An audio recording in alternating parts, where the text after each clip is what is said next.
আপনি যদি মনে করেন বানর শুধু গাছে লাফিয়ে বেড়ায়, তাহলে আজকের এই ভিডিওটি আপনার সেই ধারণা পুরোপুরি বদলে দেবে। আফ্রিকার কিছু অঞ্চলে এমন এক প্রজাতির বানর রয়েছে যারা বেবুন নামে পরিচিত। এরা দল বেঁধে মানুষের বাড়িতে ঢুকে পড়ে, মুহূর্তের মধ্যেই খাবার লুট করে, দরজা জানলা খুলে ফেলে, এমনকি সুযোগ পেলে মানুষের সামনেও আক্রমণাত্মক আচরণ করতে দ্বিধা করে না। বেবুনের কারণে প্রতি বছর আফ্রিকার বিভিন্ন অঞ্চলে কৃষি, গবাদি পশু ও সম্পদের লক্ষ লক্ষ ডলারের অর্থনৈতিক ক্ষতি হয়। বাংলাদেশে বেবুন সম্পর্কে খুব বেশি আলোচনা হয় না, তাই অনেকেই হয়তো জানেন না বেবুন আসলে কি। বেবুন হলো আফ্রিকা ও আরব উপদ্বীপের কিছু অংশে বসবাসকারী বড় আকারের এক ধরনের ওল্ড ওয়ার্ল্ড বানর। শক্তিশালী চোয়াল, ধারালো দাঁত, অসাধারণ স্মৃতিশক্তি এবং দলবদ্ধ জীবনযাপনের কারণে তারা অন্যান্য বানরদের তুলনায় একেবারেই আলাদা। খাবারের সন্ধানে তারা মানুষের সঙ্গে অনেক আক্রমণাত্মক হয়ে উঠতে পারে, আর সেখান থেকে শুরু হয় মানুষ ও বেবুনের ভয়াবহ সংঘর্ষ। আজকের এই ভিডিওতে আমরা জানব বেবুনের অজানা জীবন, তাদের অবিশ্বাস্য বুদ্ধিমত্তা, তারা মানুষের কী কী ক্ষতি করে এবং মানুষের সঙ্গে সংঘর্ষের কারণে তাদের দমনে কী কী পদক্ষেপ গ্রহণ করা হয়েছে।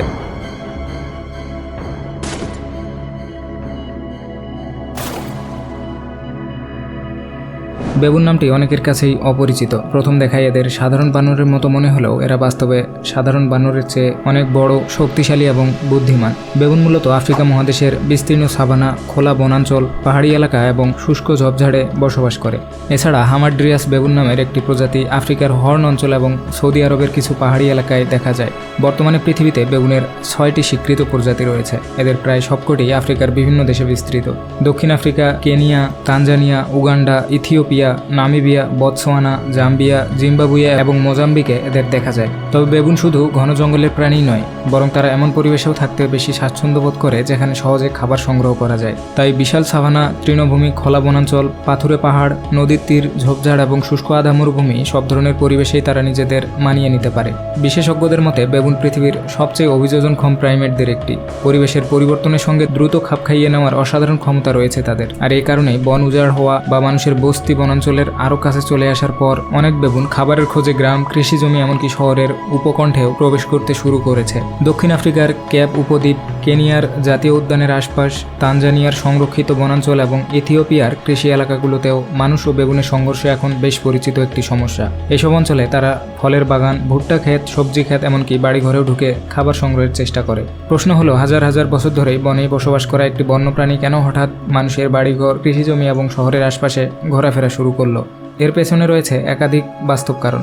প্রথম কারণটি হলো বন উজাড় এবং মানুষের বস্তি দ্রুত বিস্তার লাভ করা।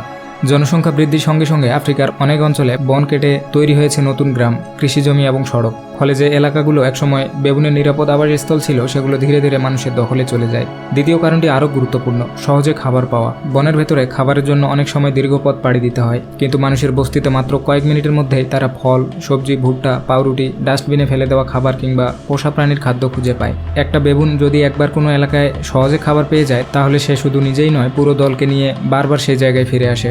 আর এখানেই দেখা যায় তাদের অসাধারণ বুদ্ধিমত্তার পরিচয়। বেবুন খুব দ্রুত বুঝে ফেলে কোন বাড়িতে খাবার রাখা হয়, কখন মানুষ বাড়ির বাইরে থাকে, এমনকি কোন ডাস্টবিন বা দরজা তুলনামূলকভাবে সহজে খোলা যায়। একবার কোনো কৌশল শিখে গেলে তারা সেটি দলের অন্য সদস্যদেরও শেখায়।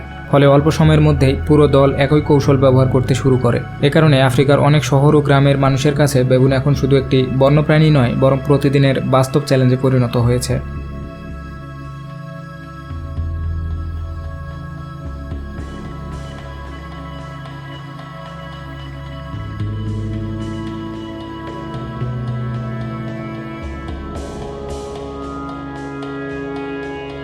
যখন একটি বেবুনের দল মানুষের বস্তিতে প্রবেশ করে, তখন তাদের মূল লক্ষ্য থাকে মাত্র একটি, খাবার সংগ্রহ করা। কিন্তু সেই খাবারের খোঁজ করতে গিয়ে তারা অনেক সময় ব্যাপক ক্ষয়ক্ষতির কারণ হয়ে দাঁড়ায়। বেশিরভাগ ক্ষেত্রেই বেবুন প্রথমেই নজর দেয় বাড়ির বাইরে রাখা ডাস্টবিন, ফলের বাগান, এমনকি রান্নাঘরের আশপাশ। তাদের ঘ্রাণ শক্তি এতটাই তীক্ষ্ণ যে অনেক দূর থেকেও খাবারের গন্ধ শনাক্ত করতে পারে। কোনো ডাস্টবিনে যদি খাবার থাকে, তাহলে মুহূর্তের মধ্যেই তারা সেটি উল্টে ফেলে, প্লাস্টিকের ব্যাগ ছিঁড়ে চারিদিকে ময়লা ছড়িয়ে দেয়, আর খাবার খুঁজে নেওয়ার পর বাকি জিনিসপত্র সেখানেই ফেলে চলে যায়। তবে শুধু ডাস্টবিনে নয়, অনেক সময় খোলা জানালা বা দরজা দিয়ে বাড়ির ভেতরেও ঢুকে পড়ে।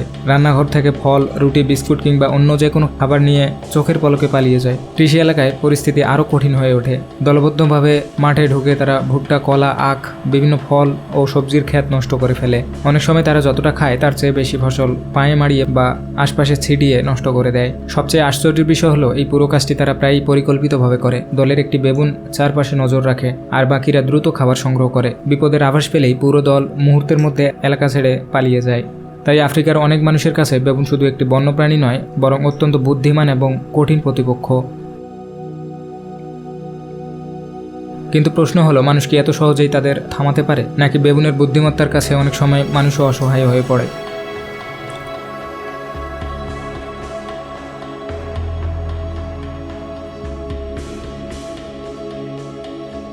বেবুনের বুদ্ধিমত্তা এবং অভিযোজন ক্ষমতার কারণে তাদের নিয়ন্ত্রণ করা মোটেও সহজ নয়। বছরের পর বছর ধরে আফ্রিকার বিভিন্ন দেশে এই সমস্যার সমাধান খুঁজতে নানা ধরনের পদ্ধতি গ্রহণ করা হয়েছে। সবচেয়ে কার্যকর পদক্ষেপগুলোর একটি হলো খাবারের উৎস নিয়ন্ত্রণ করা। কারণ গবেষণায় দেখা গেছে, যেখানে সহজে খাবার পাওয়া যায় সেখানে বেবুন বারবার ফিরে আসে।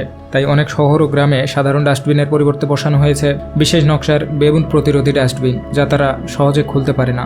এছাড়া ফলের বাগান এবং কৃষি জমি রক্ষার জন্য অনেক এলাকায় শক্ত বেড়া, বৈদ্যুতিক সুরক্ষা বেড়া এবং অন্যান্য প্রতিরোধমূলক ব্যবস্থা গ্রহণ করা হচ্ছে।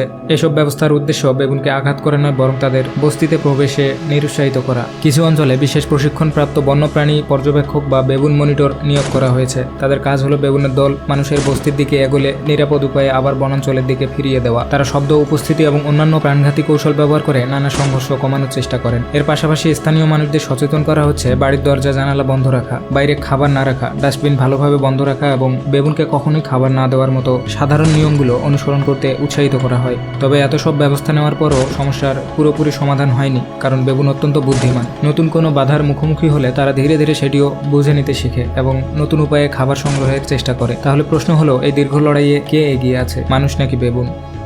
কিছু এলাকায় যখন কোনো বেবুনের দল বারবার মানুষের জীবন, কৃষি বা সম্পদের জন্য গুরুতর হুমকি হয়ে ওঠে এবং অন্যান্য সব পদ্ধতি ব্যর্থ হয়, তখন সংশ্লিষ্ট বন্যপ্রাণী কর্তৃপক্ষ বিশেষ প্রশিক্ষণপ্রাপ্ত দল মোতায়েন করে। তাদের কাজ হলো পরিস্থিতি মূল্যায়ন করে প্রয়োজনীয় ব্যবস্থা নেওয়া। অধিকাংশ ক্ষেত্রেই প্রথমে বেবুনকে নিরাপদে তাড়িয়ে দেওয়া বা স্থানান্তরের চেষ্টা করা হয়, কিন্তু একান্ত প্রয়োজন হলে আইনগত অনুমতি সাপেক্ষে তাদের হত্যা করার নির্দেশ দেওয়া হয়। তবে এখানে এমন বেবুনগুলোকে শনাক্ত করা হয় যারা বারবার মানুষের বস্তিতে প্রবেশ করে ফসল, সম্পদ কিংবা মানুষের নিরাপত্তার জন্য বড় হুমকি হয়ে উঠেছে। বেশিরভাগ ক্ষেত্রেই প্রথমে তাদের বনাঞ্চলের গভীরে ফিরিয়ে দেওয়ার চেষ্টা করা হয়, কিন্তু যখন একই দল বারবার ফিরে আসে এবং অন্য সব প্রতিরোধমূলক ব্যবস্থা ব্যর্থ হয়, তখন বন্যপ্রাণী কর্তৃপক্ষের অনুমতিতে বিশেষ প্রশিক্ষণপ্রাপ্ত শার্পশুটারদের মাধ্যমে তাদের মোতায়েন করা হতে পারে। তারা ঘন্টার পর ঘন্টা নিরাপদ দূরত্বে অবস্থান করে বেবুনের চলাফেরা পর্যবেক্ষণ করেন, সঠিক মুহূর্তের অপেক্ষায় থেকে সব ধরনের নিরাপত্তা নিশ্চিত করে এবং প্রয়োজনীয় অনুমতি নিয়ে কেবল নির্দিষ্ট সমস্যাজনক বেবুনকেই লক্ষ্য করা হয়। এই ধরনের অভিযান অত্যন্ত সীমিত এবং কঠোর নিয়মের অধীনে পরিচালিত হয়।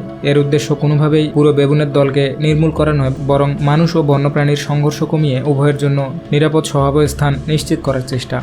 বিশেষজ্ঞদের মতে বেবুন নিয়ন্ত্রণের সবচেয়ে কার্যকর উপায় তাদের হত্যা নয়, বরং মানুষের খাবারে তাদের প্রবেশের সুযোগ কমিয়ে দেওয়া। কারণ সহজে খাবার না পেলে বেবুন ধীরে ধীরে সেই এলাকা এড়িয়ে চলতে শুরু করে। আর সেই কারণে বেবুন প্রতিরোধী ডাস্টবিন, প্রশিক্ষণপ্রাপ্ত বন্যপ্রাণী পর্যবেক্ষক এবং জনসচেতনতা, এই তিনটি পদক্ষেপকে সবচেয়ে গুরুত্বপূর্ণ বলে মনে করা হয়।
বেবুনকে অনেকেই শুধু একটি সমস্যাজনক বন্যপ্রাণী হিসেবেই দেখেন, কিন্তু বাস্তবতা হলো এই সংঘর্ষের পেছনে দায়ী শুধু বেবুন নয়। বছরের পর বছর ধরে মানুষের বস্তি বিস্তার, বন উজাড় এবং প্রাকৃতিক আবাসস্থল সংকুচিত হওয়ার ফলে মানুষ ও বন্যপ্রাণীর মধ্যে দূরত্ব ক্রমেই কমে এসেছে। আর সেই পরিবর্তনের প্রভাব আজ দেখা যাচ্ছে আফ্রিকার বিভিন্ন অঞ্চলে। বেবুন তার স্বাভাবিক প্রবৃত্তি অনুযায়ী শুধু খাবারের খোঁজ করে, অন্যদিকে মানুষ নিজের জীবন, ফসল এবং সম্পদ রক্ষার চেষ্টা করে। ফলে এই দুই পক্ষের সংঘর্ষ যেন এক অনিবার্য বাস্তবতায় পরিণত হয়েছে। বিশেষজ্ঞদের মতে এই সমস্যার সমস্যার দীর্ঘমেয়াদী সমাধান শুধু বেবুন নিয়ন্ত্রণে নয়, বরং মানুষ ও বন্যপ্রাণীর মধ্যে একটি ভারসাম্যপূর্ণ সহাবস্থান নিশ্চিত করার মধ্যেই রয়েছে। নিরাপদ বর্জ্য ব্যবস্থাপনা, প্রাকৃতিক আবাসস্থল সংরক্ষণ, আধুনিক বন্যপ্রাণী ব্যবস্থাপনা এবং জনসচেতনতা, এসব পদক্ষেপই ভবিষ্যতের এই সংঘর্ষ কমাতে গুরুত্বপূর্ণ ভূমিকা রাখতে পারে। আজকের ভিডিও থেকে যদি আপনি নতুন কিছু জানতে পারেন, তাহলে ভিডিওটি একটি লাইক দিয়ে আমাদের উৎসাহিত করুন। আর এমন আরও তথ্যভিত্তিক ভিডিওর জন্য আমাদের চ্যানেলটি সাবস্ক্রাইব করার অনুরোধ রইল। দেখা হবে পরবর্তী কোনো ভিডিওতে।